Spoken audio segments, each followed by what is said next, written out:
You mind? I mean, I'm minding now. I'm not as relaxed as I was a moment ago, so in that sense, I suppose not. But I mean, Just don't talk about it. Maybe you should just snap that's all right, man. If it somehow is useful for you, I don't really have a problem. Sweet. So, for Jeff to tell me where we were in the story, in fact, maybe you or your brother can tell me how we got this far, because I don't want to remember the whole thing again. What happened so far? So, your dad has a Smartie business. He owns Smarties, and you were traveling to Europe to make inquired customers become paying customers for Smarties, and you were Californianized, meaning that you were interested in health foods, vegetarianism, saving the animals, saving the planet, saving your health. So you decided to try it, and you wanted to sustain yourself, and the Smartie diet was not sustaining you. So you came across you came across miso powder, which is like a powder soup, so you can just throw it in your suitcase, and that will sustain you. And there was no market for it in the United States, and you were interested in selling health foods that were healthy and convenient to people, and that's what got you started with your business. So, very good recap. I wasn't so much interested in selling health foods that were healthy and convenient to people. I was interested in getting miso soup for myself. Right. I just, in order to do that, I had to create a business, and then I couldn't be the only one who wanted it. Right? That was the issue. But I didn't know I would be the only one. All evidence suggested that I could be the only one. Anybody I spoke to in the industry told me, no, they were not interested in this, and that nobody would be interested because convenience is not health food. Health food at the time was supposed to be made from scratch. So the customers in the health food stores were folks who wanted to either cook from scratch or were older people that really didn't do much cooking anyway, so they were having expensive supplements to kind of deal with more geriatric patients. That was pretty much it. So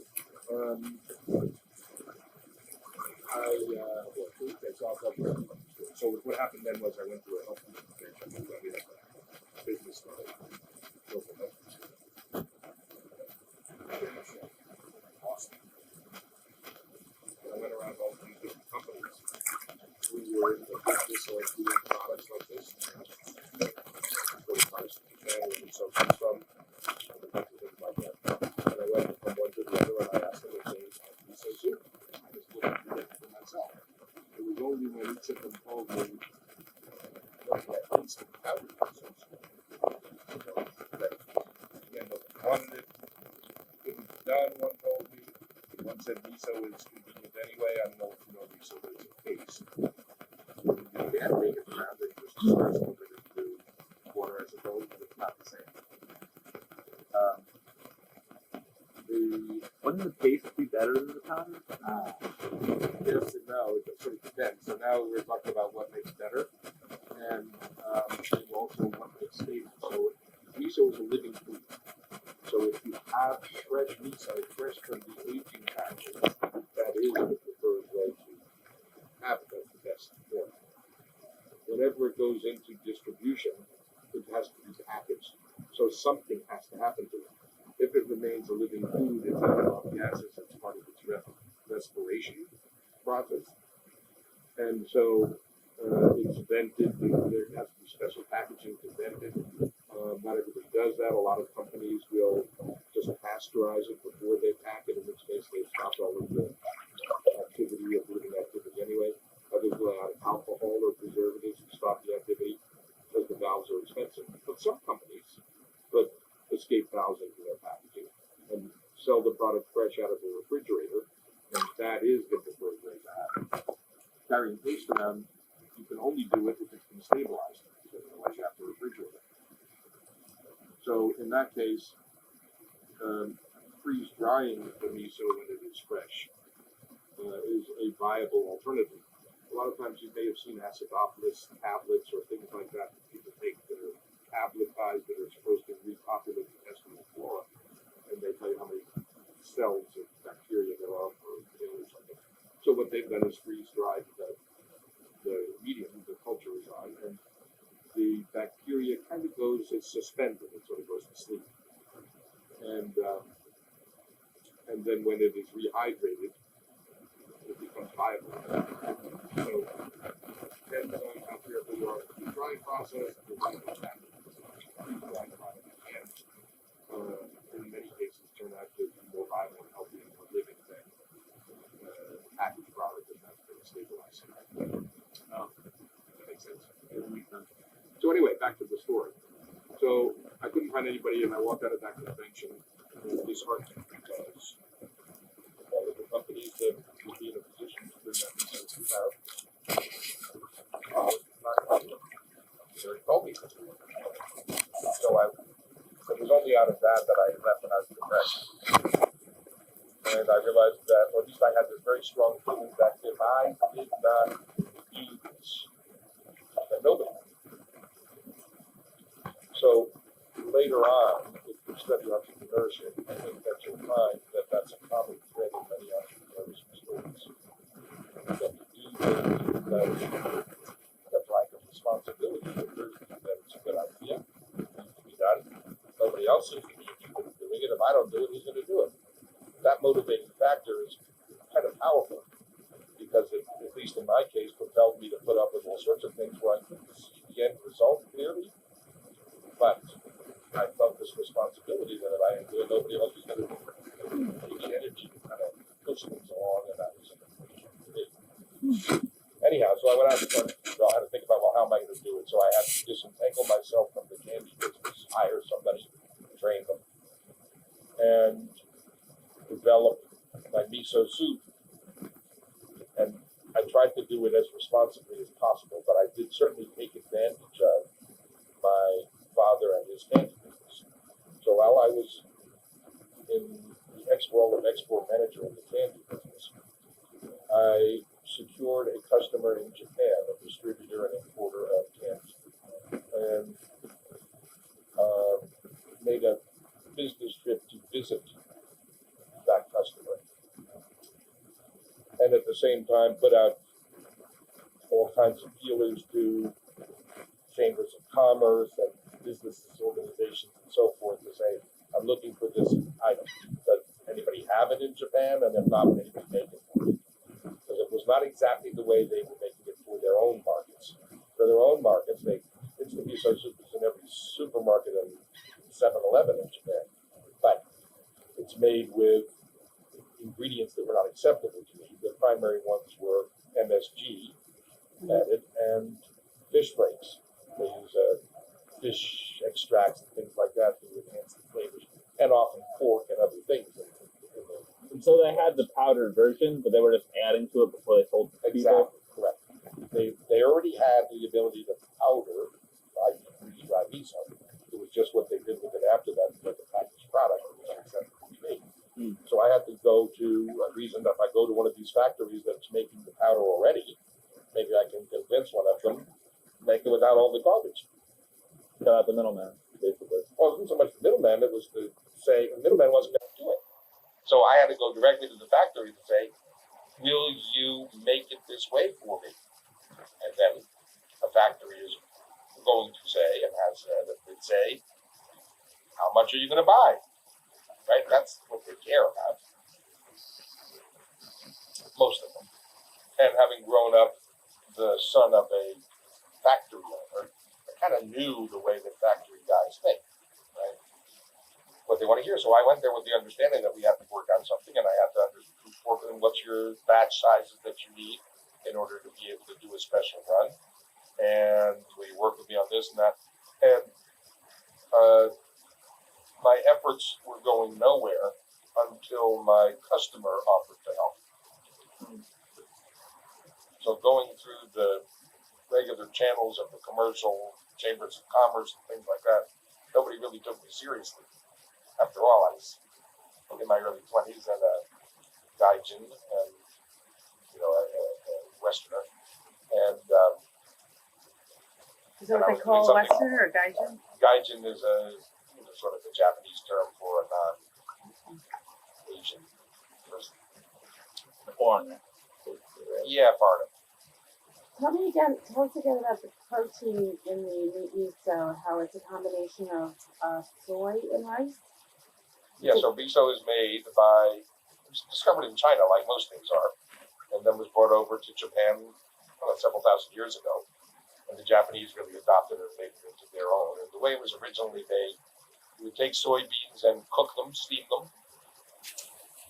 and you would take rice and cook it, steam it, and then added to the rice was a starter culture, some bacteria. So the way that this thing actually began, it's hard to really say, but I guess most things begin by accidentally spoiling food and then finding that you can do stuff with it. So, and then they retain a certain portion of the rice from the previous production and then start another culture with it. So basically cultured rice is called koji in Japan. Oh wow! And so they have an inoculated rice, Kind of like a blue cheese. like a blue cheese. That's right, just not dairy. And instead of dairy, they're using soybeans, which they cook and mix together with the rice. Huh. And then they add to that salt. And the salt is a regulator of the fermentation process. Without salt, it would turn so quickly, spoil so quickly. So the salt slows it down, slows the fermentation down so it's sort of more controllable. And then they would mix all of that up and then shovel it into a wooden barrel and set the wooden barrel in the backyard and put a top on the wooden barrel and stones on the top. So now they've added pressure. So they now have this fermenting brew with the addition of salt and pressure. And the next component, the final component, is time. And so now it's a matter of how long they leave it in the backyard to ferment for the hundreds of millions of biochemical reactions that are taking place as this thing is fermenting.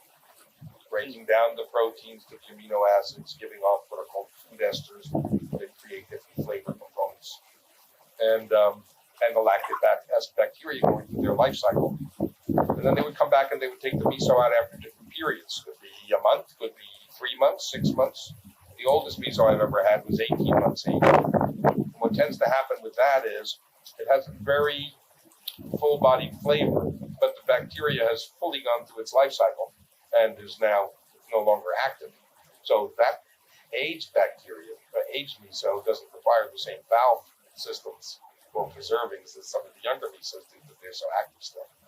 Anyhow, point being that my Japanese customers were kind enough to accompany me to visit some miso factories.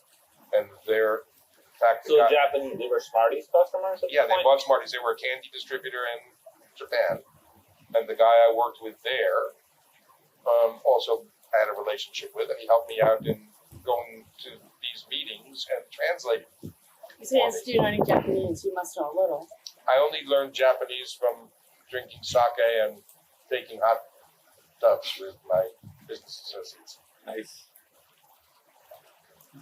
So, so I know Skoshi, and I can get by in a sushi bar.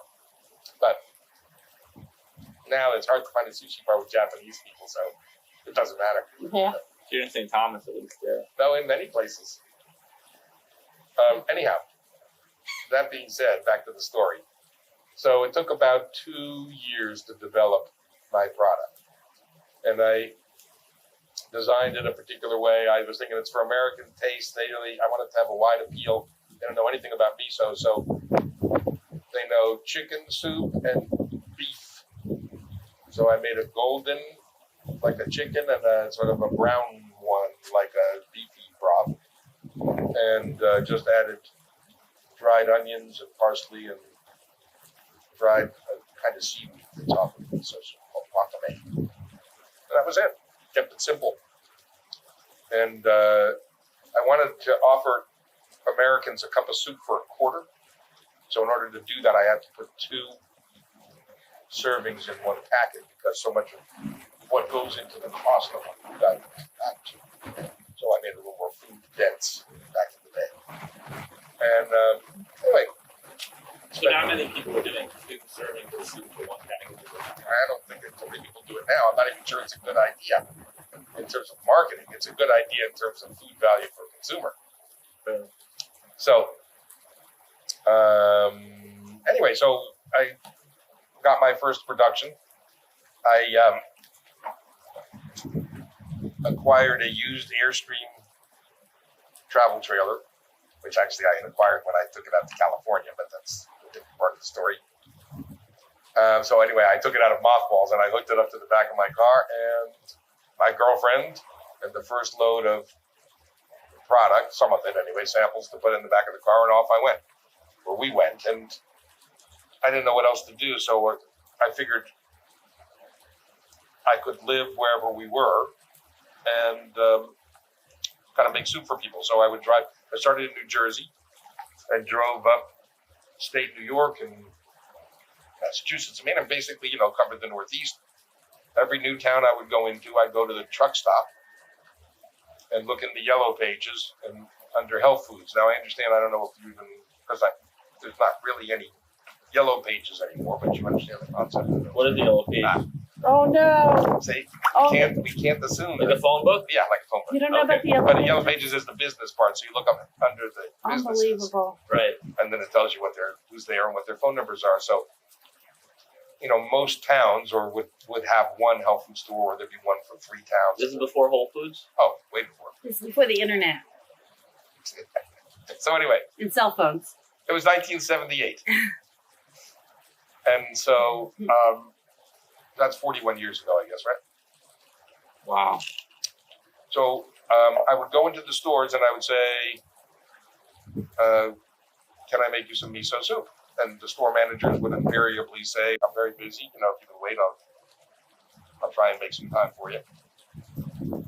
And so then I would say, "Okay, no problem." And I would set up in the back of the store, and I had a hot thermos of water and some cups, and I would just set up a little area where I had my cups, and I put a little spoon of the miso soup in there, and I pour the hot water in. And as people would walk by doing their shopping, of course, they were inquisitive. "So what is it? What are you doing?" So I was only too happy to tell them about it, and when I tasted, of course. So it was like that, and people liked it. Consumers liked it. They liked the concept. "How did you make that? Just hot water? Yeah, just look, watch." Like I couldn't believe it.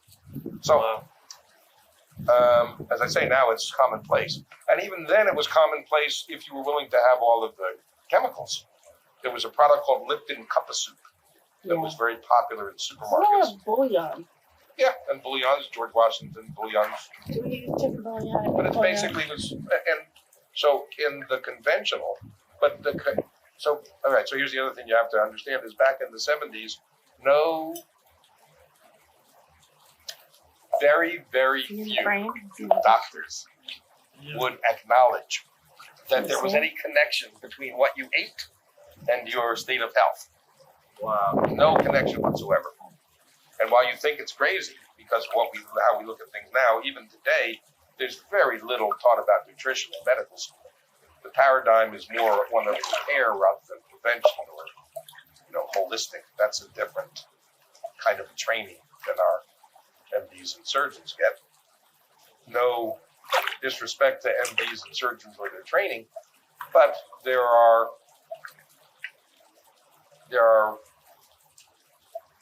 options available to people that would help them to delay their visits to the MDs and surgeons. And there was not an awareness that food played a role, not a general awareness. So it was against that backdrop. So you'd have big companies that were making, convenient products, but it never occurred to them that those products were not healthy for people.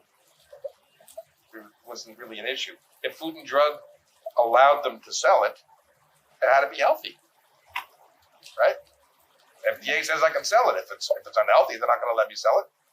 So I choose from these ingredients that the FDA allows to be put into packaged products, and they're, from a chemistry lab, but I don't care. FDA says it's safe, and they achieve certain things like preservation of the product, keep its color longer, all of these things that I think make it more saleable also at a very low cost, right? So it's much easier and cheaper to make products without using conventional ingredients like that than it is to do a so-called natural product. So anyway, that was the background. First product hit the road. After I would get, well, I go into the store and a typical conversation would be that the manager would say, well, my customers like it, so I'll take a couple of cases. Right. How am I going to get them, he would say. And I said, how do you get the other products on your shelf? He said, oh, well, I get that from Stowe Mills, and I buy that one from Balanced Foods, and this one from International Health Foods. I said, great, so you get it the same way. He said, really? I can get it on my next order? I said, well, it'll be the next one or the one after, but I said, I just need you to, here's my, so I had in my pocket like a receipt book, like a waiter has at a restaurant. Okay, so at this point you would have the miso and rice made in Japan. You'd have it all powderized, add the chicken and beef, and then you'd import it from Japan. No chicken or beef, but yes, it's The flavoring. correct. Well, you'll see. There's no flavoring at it. It's just, anyway, you can taste something and see. So you would have it made in Japan, Yes. powderized for an American market. You'd bring it to the health food stores in America. They'd buy it and they'd resell it. That was the idea. I was still at the getting them to buy it stage at this point of the story, but yes. So, anyway, the point being that I didn't know how I was going to get it to them. That was the point. Because I'd never done it before. But I wasn't going to tell them, I don't know how I'm going to get it to you. How am I going to sell something to them that way? So, I said, well, how do you get your other things? I didn't want to tell them I didn't know how he got his other stuff.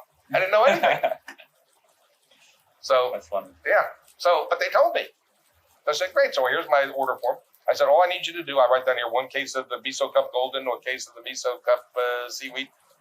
I said, here's the name of your store. Now just write your name and the name of the distributor you want it to come in and write your customer number with that distributor. So they did. I said, great. No problem. It'll come on your next order. Well, I couldn't get it on the next order, but I continued going around. So you're driving to health food stores from town to town, basically? From town to town, and when it got dark, I'd pull over to the side of the road and we'd bed down in the trailer. Hard work, Lenny. Grinding. Well, yeah, but it was, Fun. I mean, it had its life. It had its charm. And I didn't know any other way to build something. I still not sure I know too many other ways to build something. So it's a different world now, and I'm not starting from scratch now, but if I were starting from scratch, it's still not a terrible way to go. So I would go in after collecting a dozen orders from Stowe Mills. I would then go in to make an appointment to go see a buyer at Stowe Mills and say, would you like to carry my instant miso soup? And they would say, nobody wants instant miso soup. And I would say, oh, I'm sorry to hear you say that because some people definitely want it. Here, I have these orders from your customers that have told me that if they can't buy it through Stowe Mills, I should put the order through Balanced Foods. And they would say, you have orders? I said, yes, see, we see those. Customer number, signature. It's like money in the bank. We'd say, okay, we'll list it. And then we'd start negotiating about what they want to get the product listed, which I also didn't know what I was doing. So they wanted, money for advertising and initial discounts, free goods, and all that stuff. So I just basically said, I can tell you this other part, but basically I would go as far as I was willing to go or comfortable to go. And I then said, well, it's as much as I'm authorized to do. And if you want to, if I have to go deeper than this, you'll have to wait because I'll have to discuss it with Edward. So in this case, Edward is my father. But when I started the Edward and Sons business, when I started this business, I named it after him. But he wanted to have no part of it. He was very angry that I was doing this. But I didn't have to tell anybody else that. So in 3 little words, it seemed as if I'd been around for generations by calling the company Edward and Sons. And that I had to answer to a higher authority. I could only have so much leeway in my negotiations, and that gave me an out to be able to stop something from going too deep and not looking so bad. And it also, in most cases, that people say, we'll just do this because they don't want to take the time. Own their own business. What would you? Is there anything you would tell them? Well, there are a few things. I think I was basically unemployable, which is probably why I had to do my own. Not everybody is in that position. But you're saying, so let's imagine this hypothetical person who doesn't want to do a 9 to 5 because they can't stand 9 to 5. Yeah, someone is in high school. They're just about to graduate. They don't know what they're going to do. They want to. Okay, I'll tell you my opinion. It's not as important whether or not you're an entrepreneur or you're working for somebody else in one way. The important thing is to try to understand what you yourself can feel some passion for. And that is the more important, I think, factor.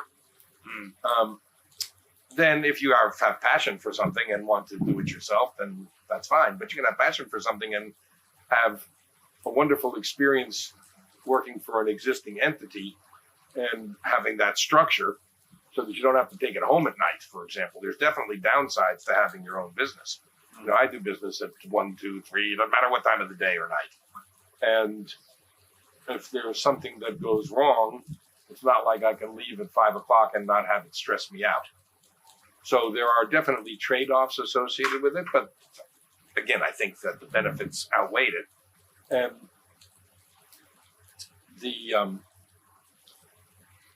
so I guess my advice in that case would be just be aware that there are definitely trade-offs to each whatever choice is made.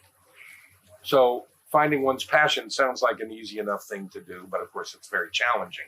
If you don't have a good handle on it, where do you go about looking for it? Under the couch cushions? It's obviously not like that.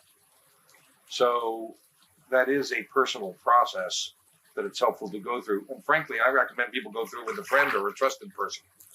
Because, for example, I don't know what your particular passions are, I don't know what you've shared with me already, but generally it does seem like if you start looking at the things you love doing or the things you're good at doing, which usually are the same, it sort of gives you an indication of where, you might want to begin.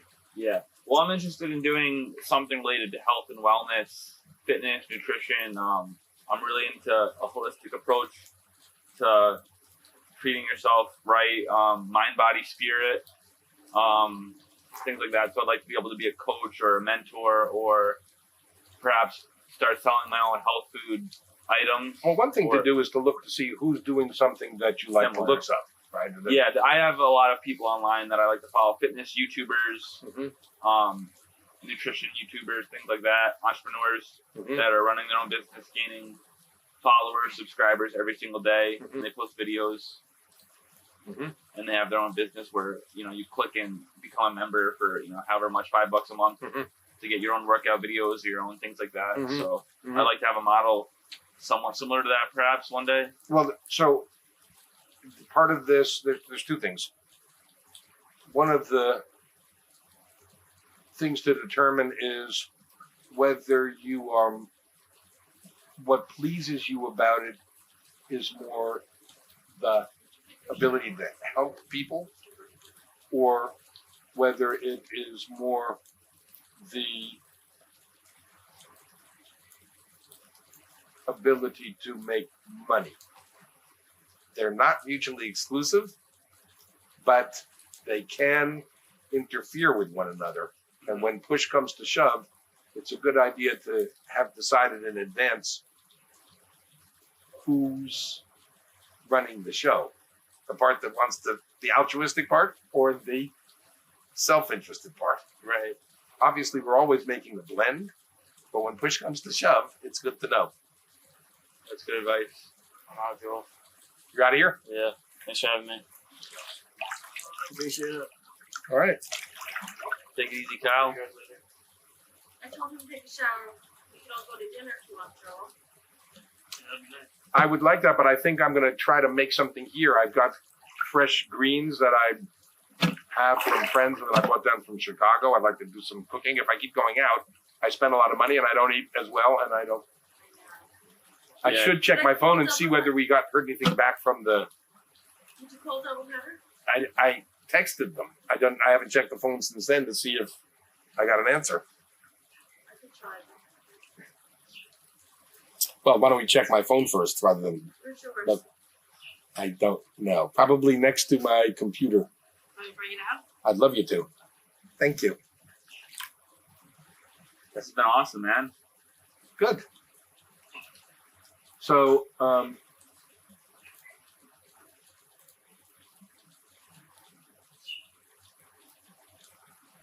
if your focus is on helping, then you kind of have to explore the ways in which you are best suited to support the needs of the people you want to help.